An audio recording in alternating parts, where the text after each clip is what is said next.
sih kayaknya saya. Waduh, bebek. Aduh, ya. Aduh.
Dal, yo. yang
Indriyaksa sara maruta pawana ana margana samirana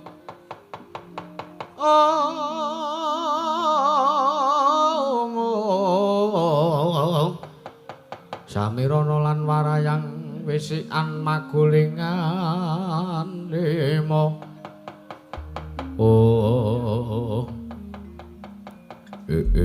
latala Raden Antasena sinuwun renggani sura iya sinuwun kepiye kabel kawusanane nggonmu kowe tak dawuhi supayane sowan ana ing praja negara Ngastina ingkang wigati ya kuwi njaluk bali negara Ngastina ana panguwasane para Pandhawa wis taturke ngersane Pak Duryudana sinuwun nanging malah sajake ning kono Pak Duryudana urung ngasi menehi wangsulan malah Senopati Ngastina sing sajak ora nrimake kelan apa sing dadi ature Antasena. Senopati Ngastina kuwi sapa? Senopati Ngastina ya kuwi Pakdhe Karna Basusena ing Ngawangga. Neng kono malah dadi pasulayan, dadi geger antarane Antasena karo Nata Ngawangga. Ya kuwi Prabu Karna Basusena. Mula kang saka kuwi sinuwun. Ndak rasa kanane wis kriwikan dadi grojokan geguyon dadi tangisan. Jer nyatane nggone awake dhewe bakal ngupadi ana ngendi durunge ya kuwi Paman Janaka, Bapak Werkudara, Bibi Wara Sembadra lan Bibi Wara Sri Kandyapa dene Siwandrawati sing ngoncat murca saka kaprajan. Ndak kira bakal dikukuhi lan sing mepalangi ora liya ya kuwi Siwa Ngawangga. Latala Antasena piye sinuwun ndak kira kowe aja ngasi wedi kangelan dasare mergo kowe iki satriya sing peng-pengan eneng kene iki uga lungguh panjenengane ingsun yen to ngasi mengko kowe kalah ngundurke para sata Kurawa. Latala aja takon dosa Antasena mengko panjenengane ingsun sing bakal narabasing para sata Kurawa lan aku sing bakal miwiti perang gedhe Bratayuda yen ta pancen Kurawa cukeng sartane adreng kuwi negara Ngastina. Ngastina kudu bali dina iki uga ana panguwasane para Pandhawa. Yen ta kepengin perangane Pandhawa sing ngoncat saka negara Ngamarta bali menang praja negara Ngamarta Antasena. Sumangkah anggra sesumbar mawa lindhu bumi gonceng kumaluda kuntur katuk. Yen ngono Kurawa kae kudu didadaki. Nek ya ngono to sinuwun. Ya pancen bener ngono. Raden Gatotkaca wonten paring adhawuh sinuwun. Raden Antaraja wonten timbalan sinuwun. Raden Setyaki wonten timbalan sinuwun renggani sura. Waktu dina iki kudu dikepiyake, kudu dikencengi nggone bakal ngadepi kelawan Marasata Kurawa merga iki bakal ana perang gedhe. Digege mangsane digelak wancine Kurawa adreng ngukuhi negara Ngastina ora gelem balekke nyang para Pandhawa. Apa kelakon negara Ngastina gulung.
sumamur mangapura-murahan tengarane ngajurit kong maguru kongso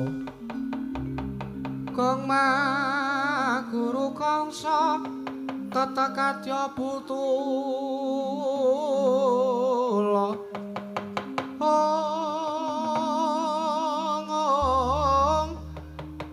Or panjriting turangga hesti ora kata hengan dojo lelayu sabet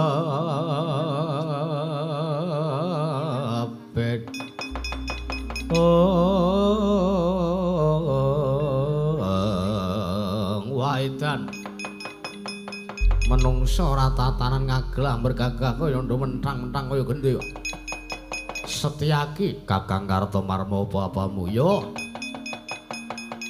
nyatane kowe sawadyabala karo lancur-lancur Pandhawa sing adreng kepengin jaluk baline negara Ngastina yektine Setyaki sing dadi pepalangi marga ratu Gusti Kuyukaka Prabu Kresna ngoncati negara Ndarawati lan syarat-saranane supayane pirangane Pandhawa klebu Kaka Prabu Kresna bali nyang praja kuwi negara Ngastina kudu bali maring panguwasane para Pandhawa parat Druwili kaya grojokan reweteh kaya Betesana nembo pategalan ucap Musti Aki parat yen to arep kuwi negara Ngastina arep balike marang panguwasane para Pandhawa Kartomarma sing ora nimake yen to kowe ora arep nrimake sartane kowe ngukuhi negara Ngastina kowe kudu nglangkahi kandhane Setyaki babo babar wowo lena pangendamu tebiak dadamu tak kramasi pepek raimu singalena prapteng lalis tak tabrak ndung bandengan mati dening aku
Ha!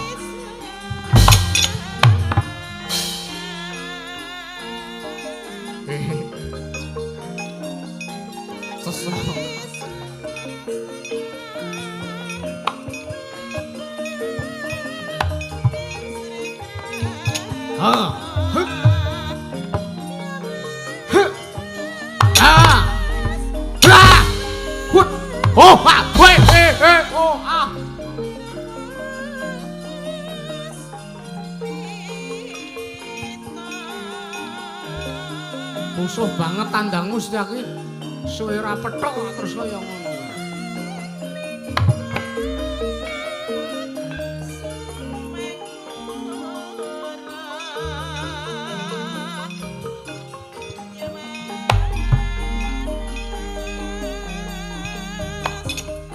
Hat.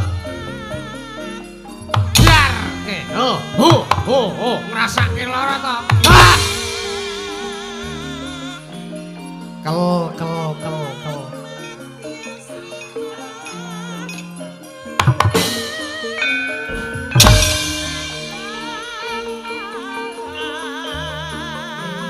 Wah, juang nek.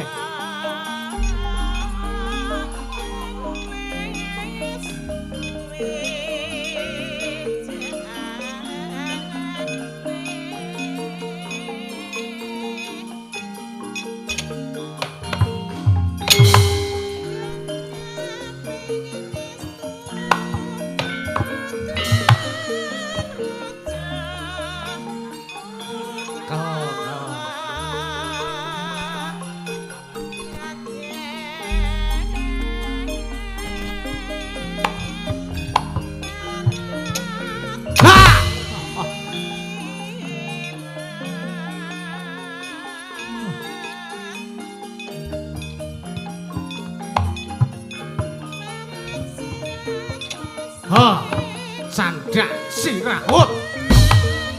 Hat. Ho.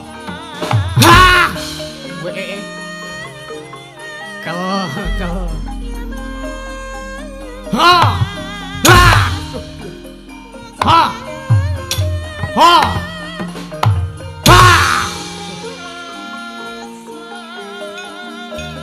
Mbut gawe kena tangane lunyu.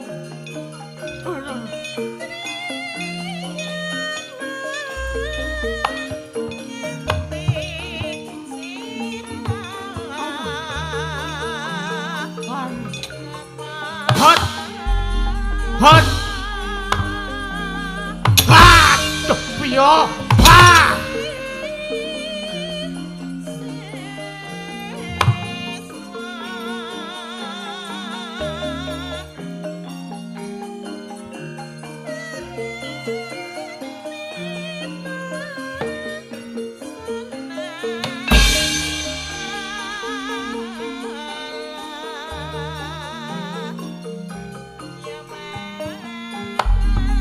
Wah, leleng.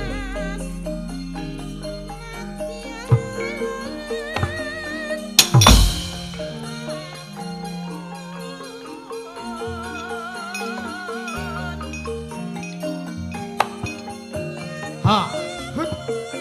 Ha. Kel menteleng kaya salmon.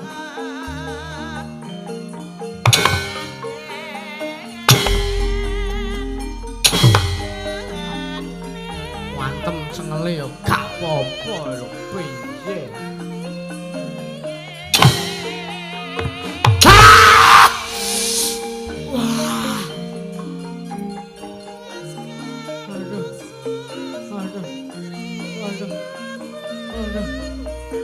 Hot. Ha. Woi, edan.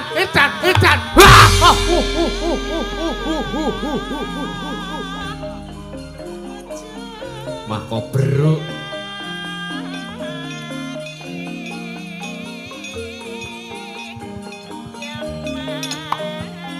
Hayo, weh, arep tok apa aku, weh. Potong iki. Aduh.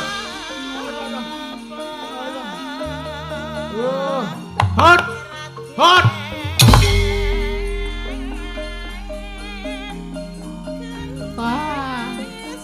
Mumes ndatku.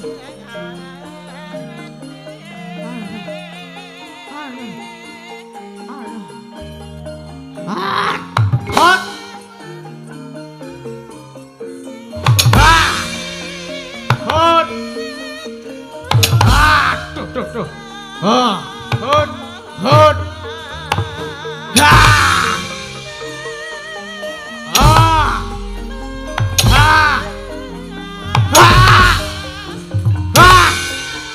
Wah, nyundul barang wah.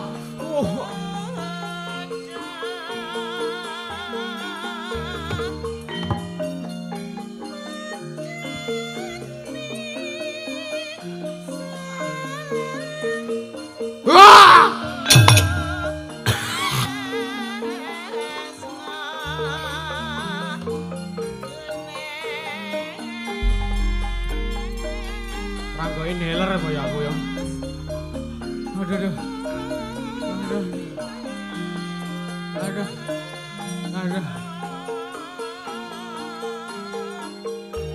Ayo, rene oi.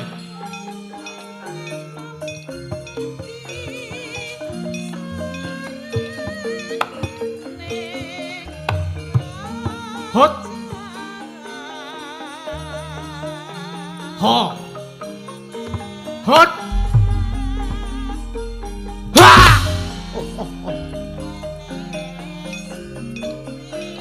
Brambang sak sen telu.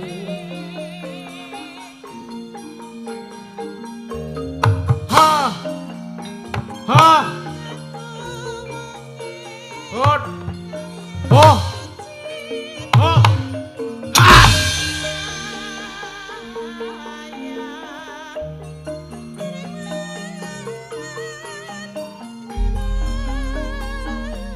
Sekti aku kaya ngene iki kowe ora wedi to ya.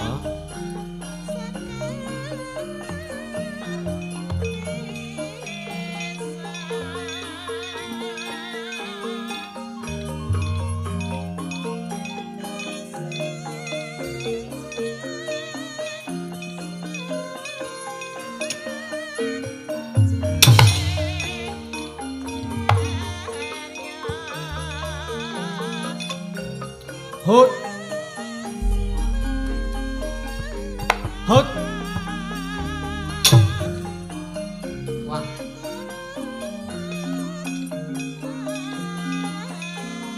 Ngene iki kok sembrono iki ora ning dinikmati kok. Kel. He. He. Oh, ha ha. Ha.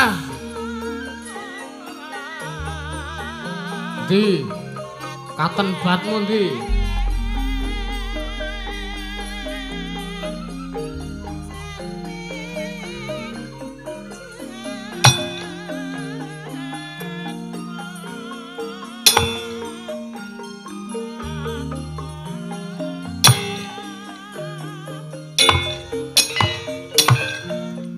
Ha! Ha!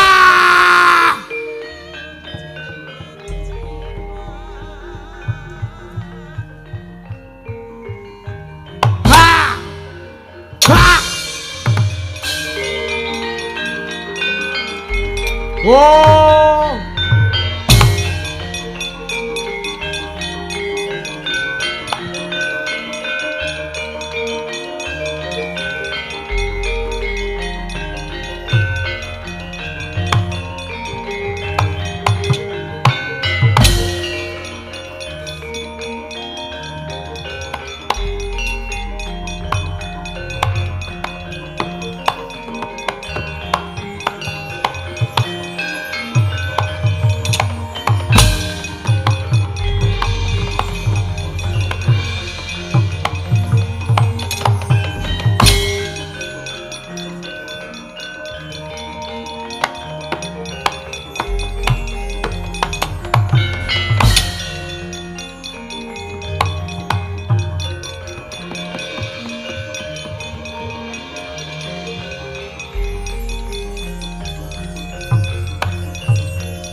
Wow, pedon.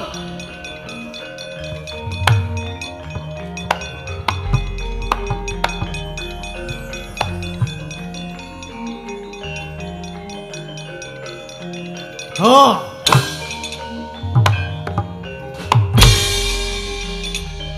Hot.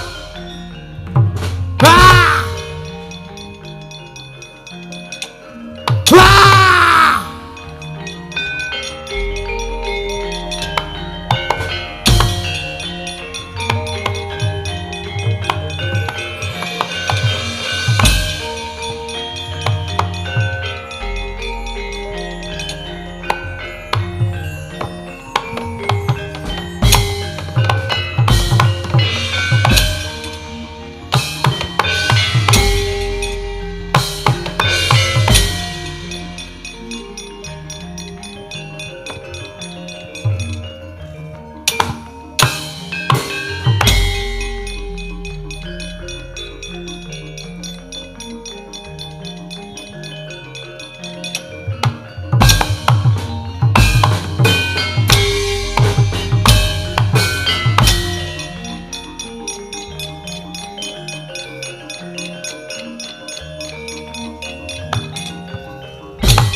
Sik.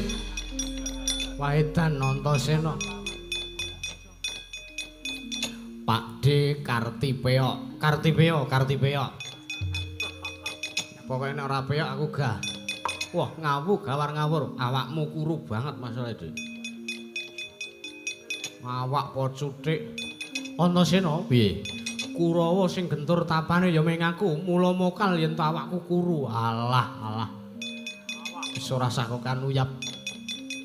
Bagone arek gelut karo aku nantang karo aku gelut dhe. Yo. Aku Kurawa arang-arang metu ya mung lagi iki metu. Sing jeneng Kartipeya ki ya aku iki Antasena, aku wis ero. Senengane anggap ae ya.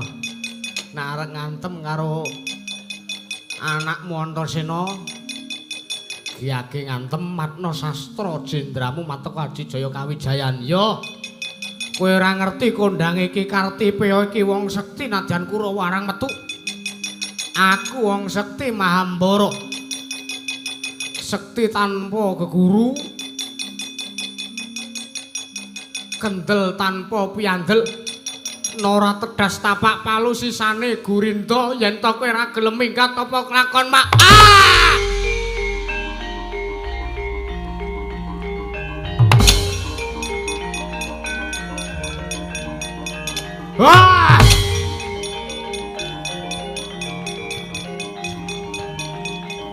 Ngawur tenan kowe. Oh.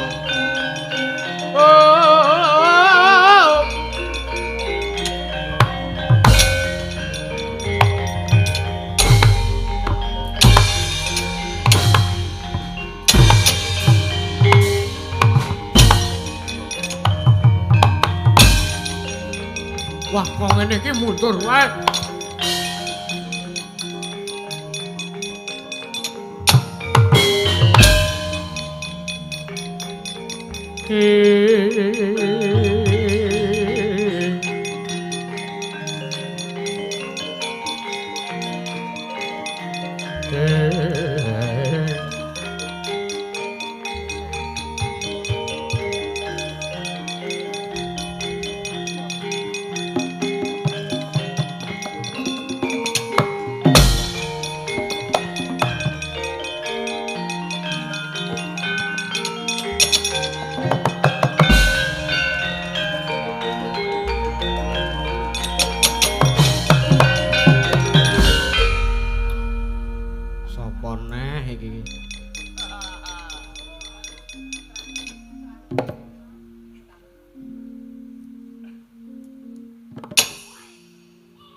Sampean mesti Pak D. Iya. Ya aku iki. Iki Citrayuda. Lah iya, Citrayuda. Antasena. Kowe ora gelem ngapa, Wajan? Kurawae cacahe 100 sing waras ming sitok. Antasena. Piye Pak De Citrayuda? Kowe ora gelem leren nggonmu arep ngrebut negara Ngastina. Pak Demu Citrayuda sing ora nrimake. Sampeyan ngejak apa tak ladeni Pak De? Bakune aja gawe wong semene mangkel karo sampean. Ora Antasena. Ayo, aku karepku arep perang karo kowe. Ngasih aku kalah karo kowe, wirang bebarang aku.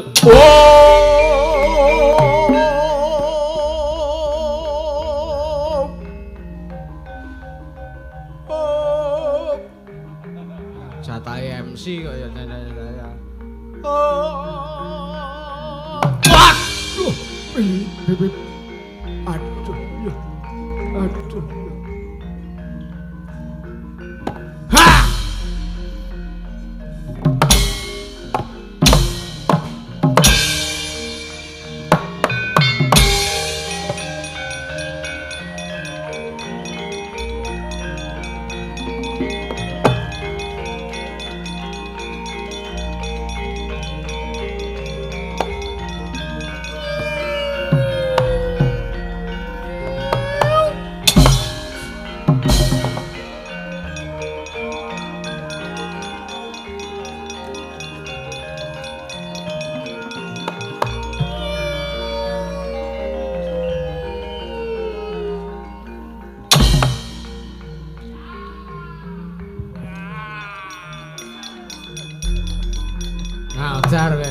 endi larang goleki. Sipo.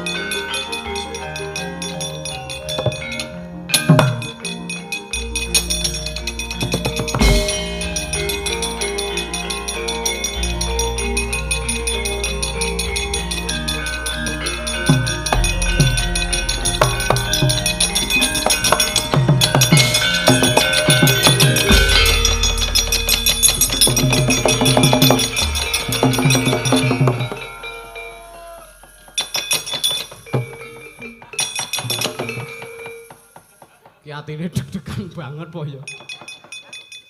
Sabar deh, sabar. Antasena. Antasena aku aja mbok gujeg. Ora sampean nek ora tak gujegi deg-degan kok masalah. Maju karo aku. Oh. Wong tuwa kok jirih karo bos. Wes. Sabar. Antasena. Aku iki wong tua lho Antasena. Lah ndani ora nek sampean wong tua. Lah iya. Kowe ra mecake karo aku Antasena. Piye? Jantungku iki lho. Iki wis rada lerem Antasena. Iki wis rada lerem Antasena. Lah ya sampean ki perang kok ya arep deg-degan ki apa ya iso apik le perang. Nyatane aku methoke karo kowe nek nganti aku kalah karo kowe aku isin Antasena. Tai. Kurawa kok ya kaya ngene to ya. Wis sampean saiki ditata atine, disemelehke pikire nek perang ya perang. Iya Antasena. Nek pancen arep perang ya perang, nek ora sida perang ya wis. Lah ya Antasena sabar. Sing sabar, heeh. Tarik napas. Dempet sejam. Modalane. Gua. Nah, tarik napas. Tahan 30 dina. Modalane. Buang. Terus ngono terus. Wis rada lelem Antasena. Wis sampean saiki lungguh sing penak. Heeh. Methuke aku arep ngopo? Aku Antasena. Piye? Iki lekas deg-degan meneh iki. Iki wis lekas deg-degan meneh Antasena. Lekas deg-degan meneh Antasena. Sabar. Ambekan. Sabar to, ngomong ya ngomong. Sampeyan methuke karo aku jelalatan arep ngopo? Antasena. Aku arep nglabrak karo kowe Antasena. Sabar. Angger tak kon ngomong kok mesti deg-degan ki ngopo to? Wis to. Sampeyan arep nglabrak karo aku. Heeh, Antasena. Wis. Sampeyan arep nglabrak karo aku. Heeh. Arep perang karo Antasena. Oh, bener Antasena, aku arep perang karo kowe Antasena. Sabar. Iki malah jantungen dhewe. Perang ki sing sareh, ora kok karo deg-degan ngono kuwi, setruk ning nggon malah sampean. Wis saiki ngene wae Pak De. Piye Antasena? Wis ditata atine aku arep muring karo sampean, aku mesake sampean ki wong tuwa. Heeh. Monggo sampean ki duda, cangkemmu Antasena. Nek nak tenan duda to, duda ning cah diomong-omongke ning kene Antasena. Wajan. Iki nek ngono calane iki milang-milangke wong tuwa Antasena. Heeh. Ditata atine. Saiki tak takon, piye Antasena? Sampeyan isih seneng wayangan ora? Aja melu-melu celat Antasena. Lah kesetrum aku nek omongan karo wong bindeng ya melu bindeng kok, Dik. Sampeyan isih seneng wayangan ora? Isih Antasena. Lah nek sampeyan isih seneng wayangan, sampeyan maju perang mungsuh Antasena ki kok nek ngasih sing nanggap ngerti utawa penonton ngerti nek Durmagati kok menang karo Antasena, engko sing ndelok mesti do kecewa. Terus kalepmu kok nek nganti ngerti Durmagati kok menang mungsuh Antasena, sing ndelok gelo, sing nanggap lara ati, taun ngarep sampean ora ditanggap meneh, sampean ning jero kotak basa. Apa sampean gelem ngono kuwi? Hah? Ora wangun to? Hah? Mula nek manut ature Antasena mbangane sampeyan menang mungsuh aku ning kewirangan, luwung sampeyan bali ning wangun. Wangun Antasena, wangun. Wangune sampeyan ora tatu mungsuh Antasena. Wah iya ya. Ha iya. Apa tak bali wae aku Antasena. Lah ya bali ya. Ngono malah apik ya Antasena. Heeh. Wis nek ngono aku tak oleh pulang karo kowe. Tak bali nek perlu patih sing tak kipu tak nggone gulung cilaya Antasena.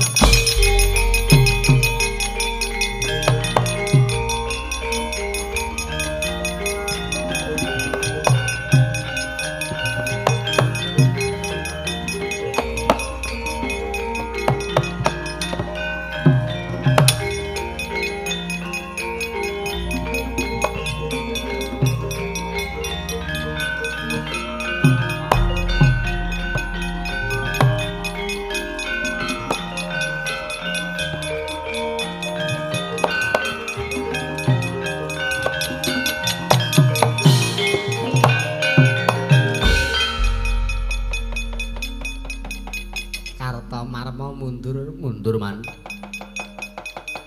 Mungsuhmu sapa? Setyaki Manedan.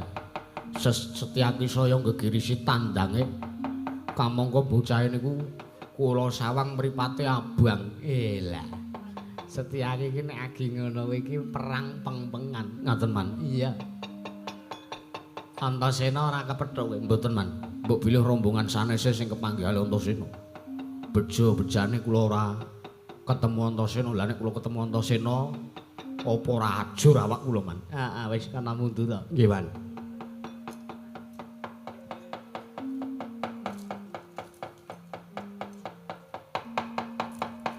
Satama nggih man. Mundur mungsuhmu duh sinten mau. Mungsuh kula Gatotkaca man. Mungsuhmu Gatotkaca. Nggih. Menang apa kalah? Kawon. Gatotkaca niku dereng kober nyamber kula.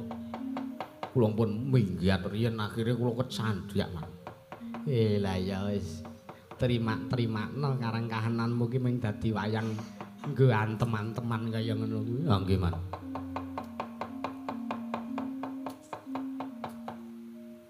Loh.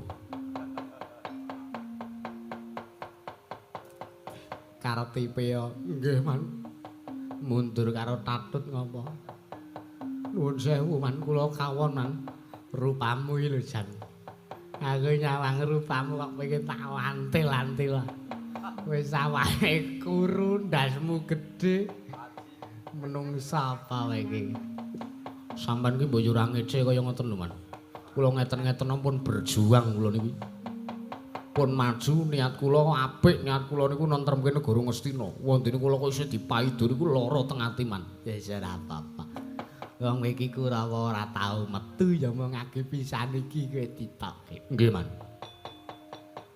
wis kana mundur ah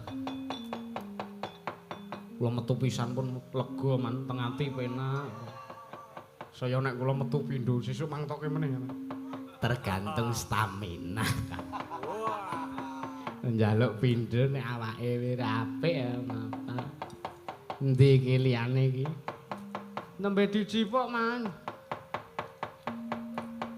Iyalah. Den bagus Dulma Gati. Dulma Gati, Man. Iyalah. Mundur kok sumringahi ngapa, Dul? Kulawa kepanggih kali Antasena. Heeh. Antasena matur kali kula. Heeh. Pak Dulma Gati, sampean pengen wangun apa pengen kewilangan? Lho, tegese. Nek sampean pengen wangun, luwung sampean mundul ora cah cida pelang karo Antasena. Mbangane sampean kewilangan, sampean maju. Mung Antasena ning Antasena kalah, Dulma Gati kok menang karo Antasena, sing nonton kecewa. Mula luwung sampean bali oleh cida pulang kalau Antasena ning wangun. Nang ngoten niku nggih sae to, Man. Apik. Heeh. Wis kana mundur lha nggih, Man. Kula sanese do kula kandhanane mboten sah maju belang. luwung mundul ning wangun tinimbangane maju menang ning kewilangan. Wis tak iyani wae. Ngaten nggih Man. Pun tak mundul mawon. Citrak jaluk nyandi. Arep perang. Ora cah. Kowe mbangane perang menang ning kewilangan, luwung kowe mundul ning wangun. Iyalah. Kurawa ana sing mangga puli. Anak Prabu Karna kula semanggaaken.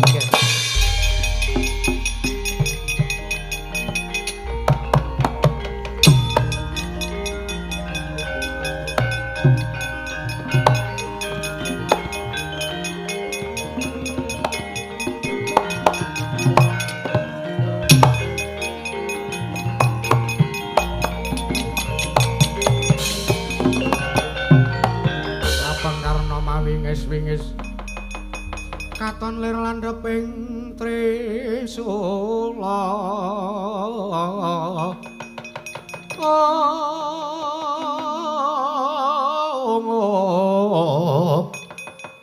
netra Marakata katon lir kabaranak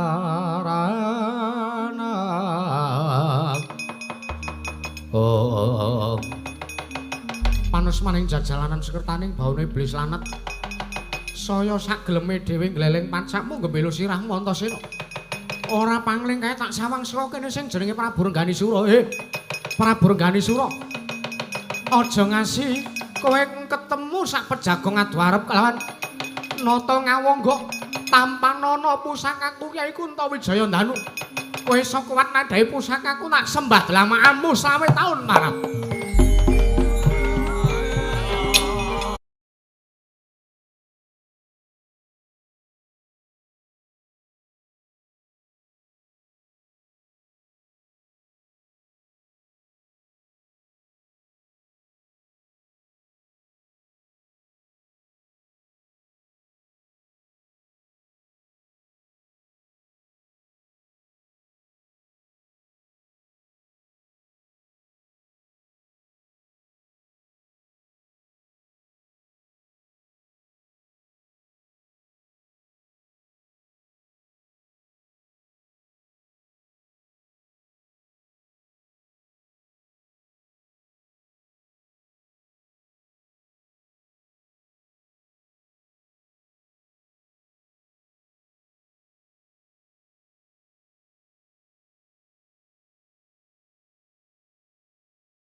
Ana ngersaning pun Kakang Yayi Penatas.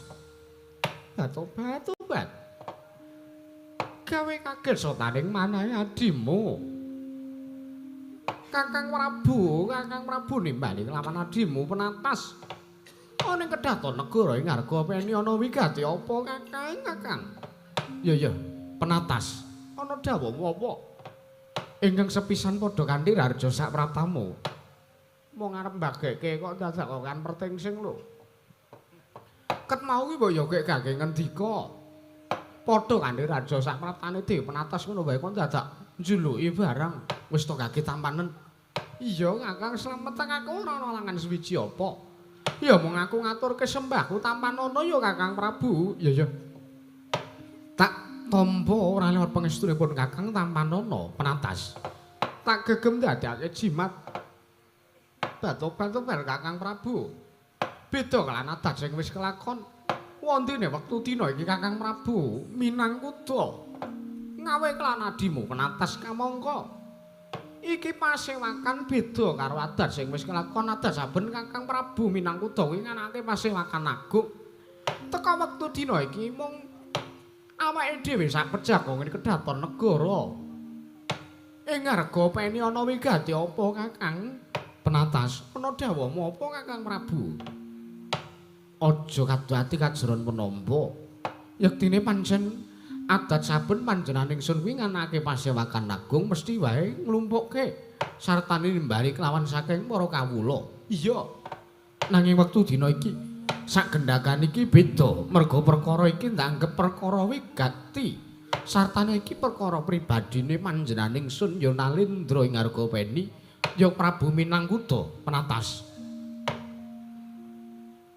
Elok timen kahanane teko aku ki dadi Nalendra wis mataun-taun. Kamangka aku sepisan wae durung tau tate nampa wujuding kanugrahan saka para Jawata. Mbah kuwi wujud wahyu apa wae. Sepisan wae pun Kakang iki durung tau nampa. Lho, pun Kakang iki wis watara suwe dadi Nalendra ana ing negara ing Argapeni iki. Duk nalika semana pun Kakang ditilar kelawan garwaning sun, wekasan pun Kakang dadi duda. Iya, Kakang Prabu iya. Malah tekan wektu dina iki uga pun Kakang durung entuk gegandhelane atiku ingkang minangka Prameswari njajare kalawan kelungguhaning sun ning negara ing Argapeni. Nanging dudu kok perkara wong wedok, dudu kok perkara wanita ingkang bakal ndak rembug, nanging sasmita saka dewa Penatas. Tulung bengi kepungkur ana ing dina syukur kasih aku ki entuk sasmita saka para Jawata lumantar pasumenan sing wis tak tampa. Wangsit sing dingendikake dening para Jawata kelawan aku ora liya ya kuwi dewa dawuh kelawan Prabu Minangkuda. Minangkuda jeneng kita bakal kunca Ranjayeng Bawana. Kalemun ta jeneng sira ya jeneng kita goleki wujude ya kuwi manuk utawa peksi ingkang aran peksi antat wulan. Mula kang saka kuwi Penatas. Anane aku nglumpukke kelawan Siadi ya Yayi kadanging pun Kakang iki wektu dina iki mung arep tak kanthi sak pejagong sartane dina sak mengko bakal tak kanthi golek ana ngendi dununge manuk ingkang aran peksi antat wulan kuwi Dewi Penatas. Kagyatrisang kapirangu rinangkul kinempet kampet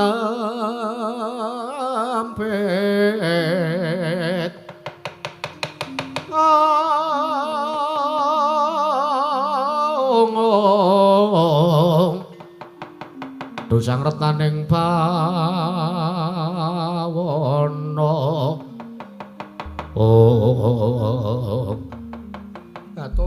tobat Kakang Prabu.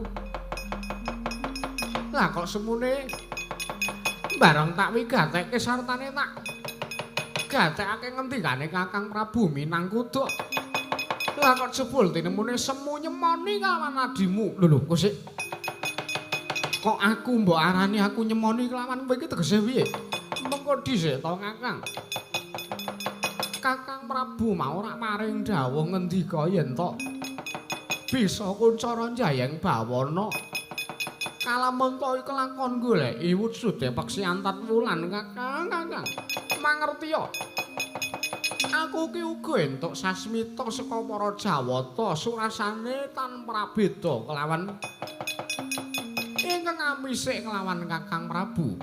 Lho, kowe uga entuk sasmita saka para Jawata? Iya. Sasmitane ya kuwi. Aku bakal entuk kanugrahan kang aran Wahyu Babuning Ratu ya Wahyu Baboning Ratu. Kalamun aku kelakon ndahar utawa mangan ya kuwi wujude sirahe peksi antat wulan Kakang kula ndak kira nyemoni ngendikane Kakang Prabu sing kaya mangkono kuwi mau Kakang Prabu Minangkuda. Jaja muntabler kinentap duka yayasine biyen sinabet mring sagedheng bal murab tatitahana. Oh, obat. Kaya dadak nyampar gelas barang. Apa sampean arep nesu ngono? Ora, penatas aku ora arep nesu. Ya mung semune wae aku nyampar gelas iki. Mergo aku gumun lah kok teko dewa bar misik nglawan aku tumuli mampir ning nggonamu. Kel. Atopan boyo ora sasa ngendi kok sing aneh-aneh. Dadak ndagel barang. Penatas ana dawamu apa Kakang Prabu? Yen to mangkono wis cetha dawing dewa. Kamangka ora mung dawing dewa sing ngendikake yen to aku kelakon goleki wujude peksi antat wulan nanging aku bakal kuncara Jayeng Bawana sartane bakal entuk Wahyu Ratu ya Wahyu Nalindra. Kalamun aku ndahar utawa mangan wujude ati saka peksi antat wulan kuwi mau bat-obat malah yen ngono wis saruja sartane wis mathuk. Ngenteni sesuk apa Kakang wektu dina iki awake dhewe kudu budal. Golek ana ngendi durunge peksi antat wulan Kakang Prabu? Ayo tandharake penatas.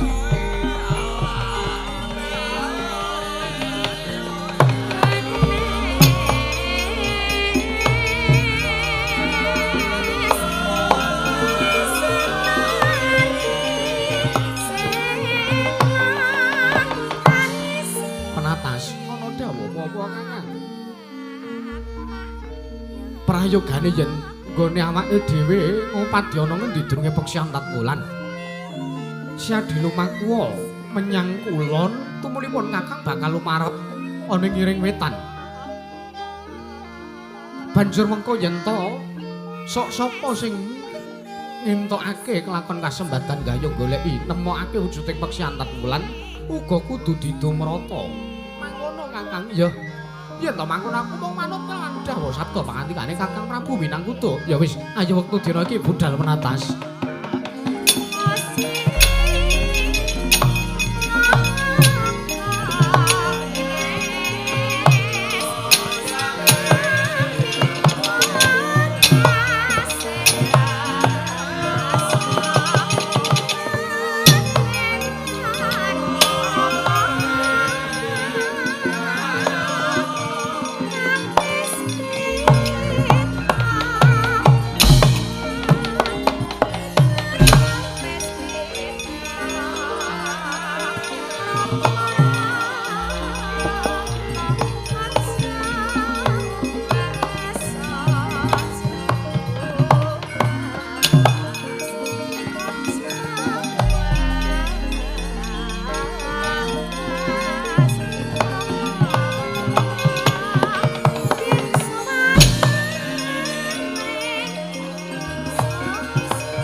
Semanten lumarep Sang Prabu Minangkuda.